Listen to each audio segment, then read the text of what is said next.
লাস্টে মাথায় পোকা কামড়ালো যে বিদেশে যাওয়া লাগবে। এই পোকা কামড়ানোর কথা কেন বলতেছেন? পোকা অনেকে কামড়ায় তো বিদেশে যায় না ভাই, ওটা আমি বলি পোকা কামড়ায়। যেমন বিদেশে যায় 40,000 টাকা ইনকাম করার চেয়ে বাংলাদেশে 20,000 টাকা ইনকাম করা সবচেয়ে ভালো। এজেন্টের হয়ে কাজে গেছি, 7 মাসে বেতন পাই না। ওই যে করলাম না, বড় ড্রেনের ওপর ঘর করে দিছে, নিজ দিয়ে মানুষের মল ভাসা যায়, তার উপর শুয়ে থাকালাম। রাতে 2টার সময় ব্যাংক ডাকে পিটের নিচে। সেই জন্য তো করলাম যে আমি যে ঘরে ছিলাম ওই ঘরে কুকুরও থাকবো না। এই দেশে আমার রুমের আশেপাশে মনে হয় 2-4 হাজার আছে, বসে আছে। বাড়ি থেকে টাকা নিয়ে যাচ্ছে, খাচ্ছে, বাড়ি থেকে টাকা নিয়ে যাচ্ছে, খাচ্ছে। এই কিছুদিন আগে একজন গলায় দড়ি দিয়ে মারা গেছে কিস্তি চাপে। ও যায় বসে আছে, এদিকে কিস্তি তোলা। আসসালামু আলাইকুম দর্শক মণ্ডলী, আপনারা সবসময় বিদেশে অনেক মানুষই যায়, সফলতার গল্প শোনেন। আমাদের রেমিট্যান্স যোদ্ধা যারা দেশের বাইরে থেকে আমাদের দেশের অর্থনীতিকে শক্ত করছে, অর্থনীতি সমৃদ্ধি করছে, সেই রেমিট্যান্স যোদ্ধা 17 বছর থেকেছেন মালয়েশিয়াতে। তারপর তিনি ফেরত এসেছেন দেশে। তিনি একজন নতুন উদ্যোক্তা হিসাবে আবার কাজ শুরু করতে যাচ্ছেন।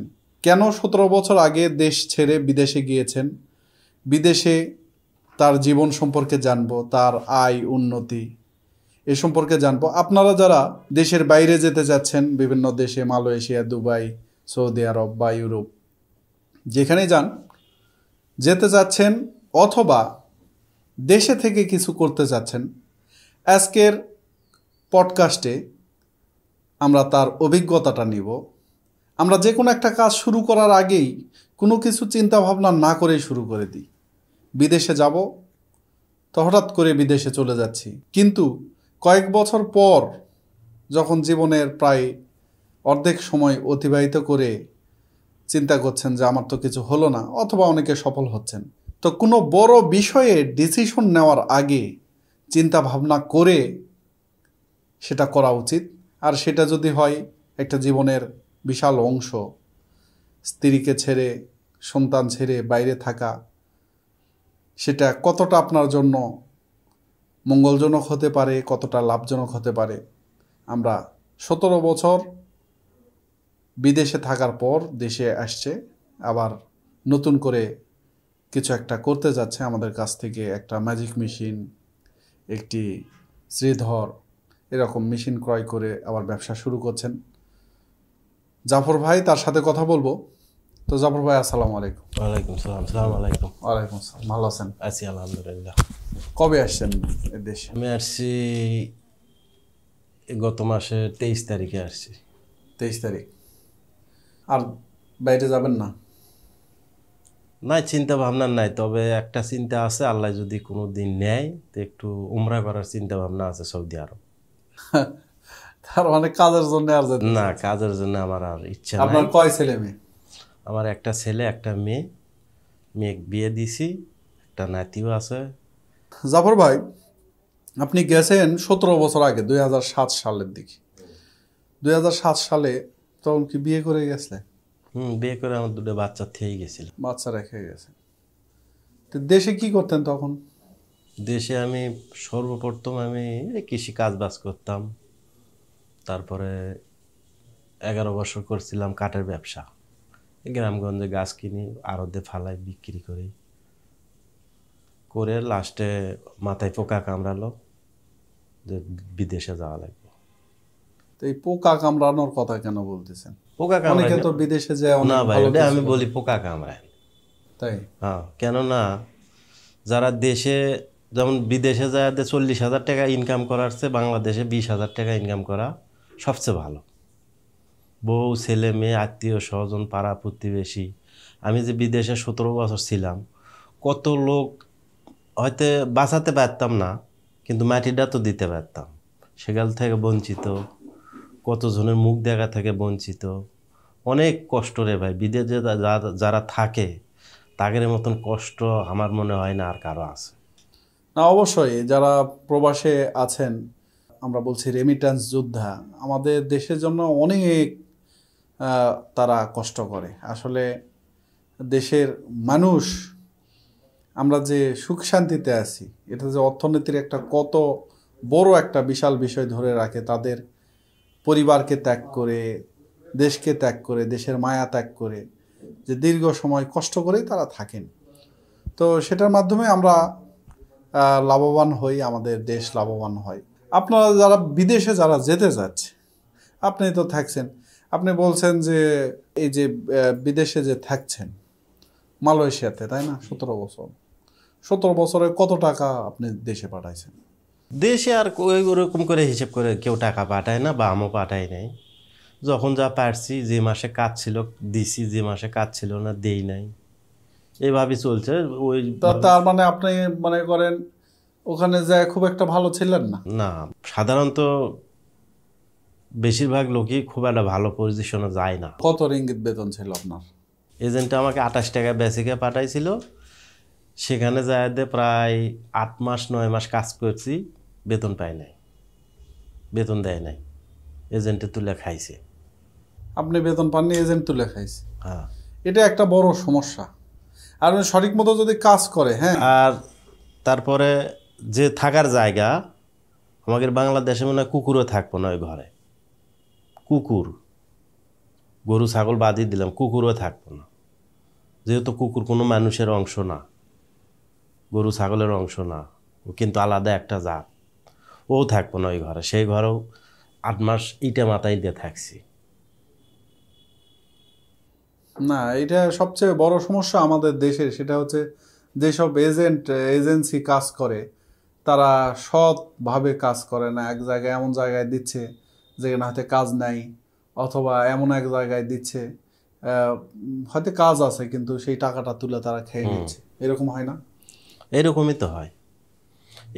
এজেন্টের দায়ভার হলো ঢাকা পর্যন্ত পৌঁছে দিব, অফিস এয়ারপোর্ট পর্যন্ত পৌঁছে দিব, এয়ারপোর্ট যে দেশে যাব সেই দেশের এয়ারপোর্ট পর্যন্ত পৌঁছে দেওয়ার দায়িত্ব আগের শেষ। আর ও দেশে যা মারা গেল না কি হলো, ওটা আগে দেখার দরকার নেই। ওই মালয়েশিয়াতে ভিসা রিনিউ করতে টাকা লাগে 4,000 5,000 6,000 ইঙ্গিত পর্যন্ত লাগে। কয় বছর পর পর? 1 বছর পর পর। 1 বছর পর পরই? হ্যাঁ। তো মালয়েশিয়ার তার মানে 17 বছরে প্রায় মনে করেন 1 লক্ষ ইঙ্গিত ধরেন। 1 লক্ষ রিঙ্গিত আপনার খালি ভিসা রিনিউয়ে চলে গেছে। তো দেখ, এখন দেশে এসে কেমন লাগতেছে আপনার? দেশে এখন, দেশের জন্মভূমি, দেশে এসে আমার ভালোই লাগতেছে। এখন কি করতে যাচ্ছেন? আমার তো এখানে আসছেন কিছু একটা, এর আগেও 2 বার আপনি আসছেন। হ্যাঁ, 2 বার আসছি, ফোনেও আলাপ করছি। এখন দেশে আসছি আমি, মানে মালয়েশিয়া থাকেই আমার প্রোগ্রাম ছিল যে আমি যা দিয়ে একটা অটো রাইস মিল করবো মিনি, সেই সুবাদে এখানে আসা। এখন বাকিটা আপনার ওপর ছেড়ে দিছি। আমি কিভাবে লাভবান হব, কিভাবে সামনে এগোবো, এটা আপনার দায়িত্ব। তো দর্শক মণ্ডলী, আমি চিন্তা করছি শুধু মেশিন বিক্রয় বা আমরা উদ্যোক্তা ট্রেনিংও করি, তারপরে একজন উদ্যোক্তা কি পর্যায়ে আছে না আছে সেগুলা দেখারও আমি মনে করি একজন সচেতন নাগরিক হিসেবে এটা আমার দায়িত্ব। তো ফেসবুকে আমরা একটা গ্রুপ করেছি, সোর্স অফ অ্যাগ্রো স্মার্ট উদ্যোক্তা গ্রুপ। এই গ্রুপে যারা অনলাইনে কাজ করতে চায়, কেমন করে ব্যবসা করবে, লোকাল মার্কেটিং কেমন করে করবে, বিএসটি এর অনুমোদন কেমন করে হবে, এ বিষয়ে আমি রেগুলার ক্লাস নেওয়ার সিদ্ধান্ত নিয়েছি। লাইভ ক্লাস চলবে। আপনারা ডেসক্রিপশনে এবং ফার্স্ট কমেন্টে একটা লিঙ্ক দেওয়া রয়েছে, সেই লিঙ্কে গিয়ে এখানে জয়েন করতে পারেন। তাদেরকে আমি আজীবন একটা আমার পক্ষ থেকে আমার অভিজ্ঞতার আলোকে যতটুকু সহযোগিতা করা যায় আমি করব। যারা উদ্যোক্তা হয়েছেন বা হবেন, অথবা বেকার কিছু একটা করতে যাচ্ছেন, মহিলা উদ্যোক্তা, গৃহিণী, যে কেউ হতে পারেন, এই গ্রুপে জয়েন হয়ে লাইভ ক্লাস করতে পারেন। আমরা রেগুলার সাপোর্ট দিব। একটা সাপোর্ট টিম করেছি আমরা, সেই টিম আপনাদের সাপোর্ট দিবে এবং কিভাবে অনলাইনে বিজনেস করবেন, কিভাবে অফলাইনে বিজনেস করবেন, কিভাবে বিএসটি অনুমোদন করবেন, বিস্তারিত বিষয়ে প্রতিনিয়ত ক্লাস হবে এখানে। তো আপনি ফেসবুক আছে তো? জি। তো এই ফেসবুক, ইউটিউব এর মাধ্যমে আমার কাছে যেমন আসছেন, ঠিক একই রকম আপনার ব্যবসাও কিভাবে এর মাধ্যমে করা যায়, ঠিক আছে, এই বিষয়ে আমরা একটা ফ্রি কর্মশালা একটা দিব, ইনশাল্লাহ আসবেন, ঠিক আছে? এগুলো আপনাদের অনেক উপকার দিবে এবং ইনশাল্লাহ এই কর্মশালায় অংশগ্রহণ করলে আপনি ইনশাল্লাহ আশা করি মার্কেট বিষয়গুলো বুঝবেন যে কেমন করে মার্কেট গড়ে তোলে। ব্যবসা অনেক বড় জিনিস। হ্যাঁ, আমাদের দেশ থেকে যারা আমরা বাইরে যাচ্ছি, এটাকে আমি নিরুৎসাহিত করছি না, এটা অনেক ভালো। কারণ দেশে কিছু না করার থেকে বাইরে গিয়ে বাধ্যতামূলক কিছু না কিছু অবশ্যই আসে, কারণ বাইরে যাওয়ার পর কেউ বসে থাকে না। তো এটা আমাদের দেশের জন্য খুবই ভালো এবং ব্যক্তি পর্যায়ে তাদের জন্য অনেক ভালো। অনেকে সফল হয়, অনেকে বিফল হয়, কিন্তু সফল বিফলতা সেটা দেশে থাকলেও হতে পারে, বাইরে গেলেও হতে পারে। আমরা চেষ্টা করব যাতে আমরা সফল হই, সেটা দেশে থাকি বা বাইরে থাকি। কোন দেশে গেলে লাভ হবে? কোনো দেশেই বর্তমানে এখন ভালো নাই। কি কোন কোনো দেশ, বিদেশ অনেকে বিদেশ যায়, বাড়ি গাড়ি কত কি করে ফেলছে। আপনি বলছেন বললাম তো, বাংলারা যদি কেউ কিছু করে থাকে, হয় 2 নম্বরই টাকা দিয়ে করা লাগছে, না হলে হয়তো কোনটাকে কাজ টাজ ধরে কোনো ব্যবসা বাণিজ্য করে যদি করে থাকে, জন খাটে যদি কেউ কিছু করে থাকে, আমাকে বাদ দিয়ে ঘাস দিয়েন। জন খাটে এক কথা কিষেন দিয়ে যদি কেউ কিছু করে থাকে, আমাকে ঘাস দিয়েন বাদ দিতে। যাক, আপনার অভিজ্ঞতার আলোকে আমি বলবো যে অনেকে আছে, আমার এক বন্ধু আছে সিঙ্গাপুর। সিঙ্গাপুর যায় ব্রেন বুদ্ধিও থাকা লাগে, বুঝছেন? সফলতার জন্য সব কিছু দরকার। ওই কিন্তু এসএসসি পাস করে সিঙ্গাপুর গেছে, যাই এখন চায় না একটা কোম্পানির, তাই আপনার ম্যানেজার পোস্ট না কি পোস্টে গেছে, তাই বলতেছে 6-7 লাখ টাকা বেতন পাই। মিথ্যা কথা নয়, এর কারণ হচ্ছে ওই আমাদের এখানে এসে বাড়ি করছে, তারপরে বিল্ডিং করছে, তারপর জায়গা কিনছে। আপনাকে যেটা বলছেন এটাও ঠিক আছে। এটাই বলছিলাম যে কেউ সফল বিদেশ হবে, কিছু কিছু আছে ভাগ্যের ব্যাপার আছে, আর কিছু কিছু নিজের কর্মদোষ আছে, আর 70-80% দোষ আছে এই দেশের এজেন্ট বা দালালের। এরা খোঁজ খবর না নেই, নানান কথা কয়ে দেশে বিদেশে পেটে দেয়। আপনি যে কথা বললেন এটা জীবনের ক্ষেত্রে বাস্তব। আপনি বললেন যে ভাগ্য, হ্যাঁ, পরিশ্রম করা লাগে, ভাগ্য তার সঙ্গী হয়। 2 হচ্ছে সবাই যে সফল হবে তা না। বিদেশ যায় যেমন হচ্ছে না, আমার 3 মাথার ম্যাজিক মেশিন বলেন আর যে কোনো ব্যবসার মেশিনারিজ বলেন, সবাই যে সফল হবে তাও নয়। তা না, মেশিন জিনিসটা, ইঞ্জিনিয়ারিং জিনিসটা মেনে নেওয়া না। আর আরেকটা কথা বলছেন যে এজেন্ট, এই এজেন্ট আর একটা অর্থ এর দালাল। এই দালাল সব জায়গায় থাকবে, সব জায়গায় থাকবে, ঠিক আছে? আপনাকে একটা মেশিন, আমার মতো ব্যবসায়ী ভালো মেশিন না দিয়ে খারাপ মেশিন দেবে। আমরা চেষ্টা করি ভালো মেশিন দেওয়ার জন্য। দর্শক মণ্ডলী, আমাদের মেশিনগুলো বাজারে যেসব মেশিন রয়েছে, সোর্স অফ ব্যাকগ্রাউন্ড নাম করে অনেকেই আবার নকল মেশিন সেল করতেছে, সোর্স অফ ব্যাকগ্রাউন্ড স্টিকার দেওয়া। তো আমাদের মেশিনে সোর্স অফ ব্যাকগ্রাউন্ড স্টিকার এবং হলোগ্রাম দেখে নেবেন, কারণ আমরা সবসময় চেষ্টা করি একদম ভালো কোয়ালিটিফুল মেশিন দেওয়ার জন্য। তো এই কথা যেটা বলছিলাম যে দালাল, দালাল সব জায়গায় আছে। আপনি যে ব্যবসা করবেন, যে কিছু করবেন, তার মধ্যে কি আছে? দালাল আছে। এই দালালেরা, আপনারা দেশের দালালেরা তো দেশের বাইরে কোনো দিন যায় নাই, কোনো কোম্পানি সম্পর্কে আগের কোনো ধারণাও নাই। আপনাকে যে এসে বলবো যে তোমার কোনো কাজ নাই, শুধু খালি ক্যামেরার সামনে, ক্যামেরার পেছনে দাঁড়িয়ে থাকবা, তোমার বেতন আসবে 70,000 টাকা মাস। এই কথা শুনে যদি আমরা পাগল হই, পাগল হয়ে দেশের বাইরে চলে গেলাম, যা কি হলো, উট চারান লাগবো, ভেড়া চারান লাগবো, কিংবা জমির ঘাস কাটা লাগবো। তার মানে বুঝে শুনে যাওয়া লাগবে গেলেও। এই কথাই আমি শুরু থেকে বলছিলাম যে একজন হুট করে দেখছেন যে বাড়ি করছে, আর আপনিও পোকা কামড় দিয়ে, যে আপনার ভাষায় বলতেছে, পোকা কামড় দিয়ে দৌড় দিলেন। বোঝা লাগবে কোন এজেন্টের আন্ডারে যাচ্ছি, কিভাবে কাজ করব, কি কাজ করব, ভিসার বৈধতা আছে কিনা। এমনি একটা কাগজ দিল আর কাগজ নিয়ে চলে গেলেন। ভিসার বৈধতাও আছে, সকল আছে, সবাই সব কিছু অনলাইনে আছে, কিন্তু আপনার কোম্পানিরই ভেজাল আছে। কোম্পানি ভালো কোম্পানি নয়। না না, ওই কোম্পানির টাকা আছে, একটা কোম্পানি খুলে বসে সব কিছু অনলাইনে ছাড়িয়ে দে, 2-4টা এজেন্ট ধরছে বা দালাল ধরছে, ধরে কয়েছে যে তুই আমার 500 লোক এনে দে। 500 লোক ওমরা ঢুকলি তোর কামাই, ওই পাশে পার করে দিলে ওর ইনকাম করে লোক ও পাশে পার করে দিয়ে একটা রুম ভাড়া বা একটা গুডাউন ভাড়া নিয়ে লোক থুলো, থোয়ার পরে দেখবেন যে আপনি 1 মাস 2 মাস 3 মাস বসে খাইতে খাইতে খাইতে খাইতে বাধ্য হয় আপনিই পালাবেন, আপনিই পালাবেন। এটা পালায় যায় কোথায়? মনে করেন এইভাবে কেউ চলে গেছে, হ্যাঁ যে এত কাজও দিচ্ছে না, কাজও এটা দিচ্ছে খারাপ না। এজেন্ট, কাজ দিচ্ছে না, হ্যাঁ তখন আপনার কাজ নাই, হ্যাঁ আপনার এই পরিস্থিতি পড়ছিলেন? আমি পড়ি নাই, তবে আমি মানে ধৈর্যশীল দেখে আমি ওভাবে করি নাই। অনেকেই আমার ওখান থেকে পালাইছে। আমরা এক ফ্লাইটে গেছিলাম 52 জন, 52 জনের ভেতরে 3 মাসের মাথায় আমরা লোক টিকেছিলাম হলো 45 জন, আর সব পালিয়ে গেছে, চলে গেছে, মানে আত্মীয় স্বজনের কাছে কাছে ফোন করে করে। পরে আপনি কতদিন পর কাজ পাইছেন? অবৈধ হয়ে চলে গেছে। কাজ পাইছেন কতদিন? আমি কাজ পাইছি প্রায় 50 দিনের মতো। যখন এভাবে লোক হারান শুরু হলো তখন পাড়া খুব দ্রুত কাজ। কেমনে কাজ পেলেন? ওই কোম্পানি দিছিল, কিন্তু কাজ দিয়েও তো লাভ হয় নাই। পরে বুঝলাম যে ওরা পালাচ্ছে, ওরাই ভালো করছে। কেন? ওরা যা কাজ করছে হয়তো 2 টাকা পাইলেও বেতন পাইছে। আমি আবার এজেন্টের হয়ে কাজে গেছি, 7 মাসে বেতন পাইনি। ওই যে করলাম না, বড় ড্রেনের ওপর ঘর করে দিছে, নিজ দিয়ে মানুষের মল ভাসা যায়, তার উপর শুয়ে থাকা লাগে। রাতের 2টার সময় ব্যাংক ডাকে পিঠের নিচে। সেই জন্য তো করলাম যে আমি যে ঘরে ছিলাম ওই ঘরে কুকুরও থাকবো না এই দেশে।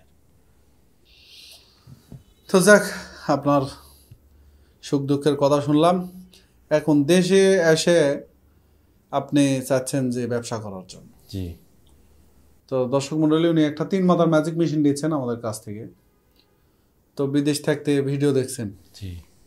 এখন এই মেশিন দিয়ে আপনার পরিকল্পনা কি বলে?